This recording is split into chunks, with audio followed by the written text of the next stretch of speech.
ओम श्री साईनाथाय नमः। आज का रात्रि साईं संदेश। मेरे बच्चे, मैं जानता हूँ तुम्हें अभी तकलीफ़ों का सामना करना पड़ रहा है और तुम्हें अभी जो परेशानी तुम्हें तुम्हारे जीवन में परेशान कर रही है ना, विश्वास रखो, जल्द ही तुम सारी परेशानियों से बाहर आओगे, क्योंकि मैं स्वयं तुम्हारे आगे खड़ा हूँ तुम्हारी रक्षा करने के लिए। और तुम हिम्मत रखो, हारोगे नहीं, आगे बढ़ते जाओ, निश्चित रूप से तुम्हें सफलता मिलेगी। तुम मेरे साईं साईं का जाप करो, तुम्हें तकलीफ़ें और संशय तुम्हारे जीवन में जो भी है ना, वो सब तुम्हारे दृढ़ विश्वास में परिवर्तित कर दूंगा। मैं जानता हूँ कि तुम्हारे जीवन में मैं तुम्हें हर पल संकेत देता हूँ, लेकिन कुछ बच्चे मेरे संकेत को समझ नहीं पाते हैं और ना ही मेरी कही हुई बातों पर विश्वास करते हैं, और तभी वो जीवन में आगे अपनी राह में डगमगा जाते हैं, अपनी राह से भटक जाते हैं। लेकिन जो बच्चे मुझ पर विश्वास करके मेरा नाम स्मरण करते हुए अपने हर काम को करते हैं ना, तो उन्हें सफलता मिलना निश्चित है मेरे बच्चे। और तुम मेरे संकेत कब समझोगे? मैं हमेशा तुमसे यही कहता हूँ ना कि हमेशा मैं तुम्हारे साथ हूँ, और इसीलिए मैं तुम्हें स्वयं मार्गदर्शन दे रहा हूँ तुम्हारे लिए। जो राह सही है ना, उसी पे मैं तुम्हें चलने के लिए तुमसे कह रहा हूँ मेरे बच्चे। बस तुम बिना कुछ सोचे समझे मेरे दिखाए मार्ग पर चलते रहो और अपने फैसलों पर गौर करो। तुमने अपने जीवन के लिए जो निर्णय लिया है ना, तुम्हें घबराने की आवश्यकता नहीं है। और तुम्हारे जो भी निर्णय हैं वो सही हैं। मैं जानता हूँ तुम उन्हें नहीं सुधार सकते जिनके लिए तुम इतना प्रयत्न कर रहे हो। तुम्हें उन्हें सुधारने की आवश्यकता भी नहीं है।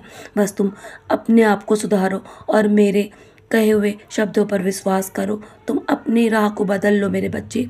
तुम्हारा मन शिरडी आने को बहुत दिन से व्याकुल है ना, मैं जानता हूँ, पर किसी कारणवश तुम नहीं आ पा रहे हो। लेकिन एक बात याद रखना, जितना तुम परेशान हो ना शिरडी आने के लिए, उतना ही मैं भी तुम्हें शिरडी बुलाने के लिए तुम्हारे लिए जल्दी व्यवस्था कर रहा हूँ।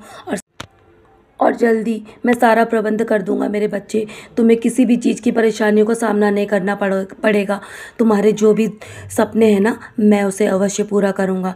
तुम्हारा हाथ मैंने पकड़ रखा है, चाहे सागर कितना भी गहरा हो, मैं तुम्हें कभी भी डूबने नहीं दूंगा और ना ही कभी हारने दूंगा। मैं जानता हूँ कुछ लोग तुम्हारे जीवन में तुम्हें बार बार तंग करते हैं, बार बार तुम्हारे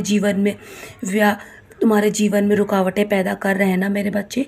तुम उनकी परेशानियाँ अभी वो मुझे नहीं जानते हैं ना, उनके जो तुम्हें परेशानी दे रहे हैं ना, उससे तुम बहुत जल्दी परेशान हो जाते हो और मुझ पे भरोसा छोड़कर तुम उनके ऊपर ध्यान देना शुरू कर देते हो ना।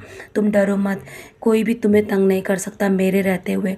और जो तुम्हें तंग करेगा ना तुम्हारे जीवन में, वो तुम्हारे जीवन में मैं कभी भी ऐसा होने नहीं दूंगा। तुम्हारे जीवन पर कोई भी संकट नहीं आने दूंगा। और उनसे कह दो, वो कभी भी चैन की नींद नहीं सो पाएंगे यदि वो तुम्हारे ऊपर कोई भी किसी भी प्रकार का तुम्हारे जीवन में जो संकट पैदा करेंगे ना, तो उन्हें मेरे से निपटना होगा, मेरा सामना करना होगा। उन्हें तुम जाकर कह दो कि मैं बाबा का बच्चा हूँ, तो और तुम्हें निडरता के साथ अपने जीवन में सिर्फ अपने कर्म करने हैं, दूसरों पर ध्यान मत दो कौन क्या कर रहा है मेरे बच्चे। मैं हूँ ना, मैं सब संभाल लूँगा। तो चलो, अब बहुत रात हो गई है ना, सोने की तैयारी करो। सोने से पहले मेरी उदी का सेवन अवश्य करना, हो सके तो मेरी उदी का टीका अवश्य अपने माथे पर लगाना, और मेरा 11 वचन पढ़ के सोना मेरे बच्चे। मैं तुम पर आँच भी नहीं आने दूंगा। बाकी मैं तुम्हारी रक्षा करने के लिए जाग रहा हूँ ना, तुम्हारे उज्जवल भविष्य की योजनाएं बना रहा हूँ। सदा खुश रहो मेरे प्यारे बच्चे, मेरा आशीर्वाद हर पल तुम्हारे साथ है।